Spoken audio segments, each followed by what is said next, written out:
అయినా government officers చేతుల్లో ఉండాల్సిన ఈ ఫార్మ్స్ పాన్ డబ్బాలో వర్క్ చేస్తున్న వాడి దగ్గర ఉన్నాయేంటో. ఇంకొక వీడియోలో అయితే డాటా ఎంట్రీ చేయడానికి పర్ ఫామ్ 5 రూపీస్ లాగా ఇంటికి తీసుకెళ్తున్నాడు ఇతను. అయినా నాకు అర్థం కాని విషయం ఏంటంటే, మనం వేసిన ఓట్స్ ని మాత్రం చాలా సేఫ్ గా సెక్యూరిటీతో కంటైనర్ బాక్సుల్లో తీసుకెళ్తారు.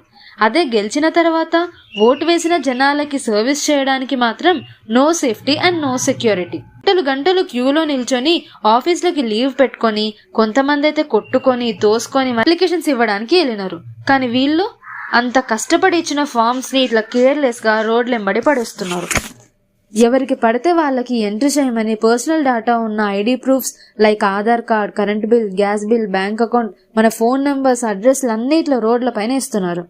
ఒకవేళ మిస్యూజ్ చేసే వాళ్ళ చేతిలోకి మన పర్సనల్ డేటా ఉన్న ఇన్ఫర్మేషన్ అంతా వెళ్తే? అయినా మీ సేవ లాంటి డిజిటల్ పోర్టల్ సర్వీసెస్ ఉండగా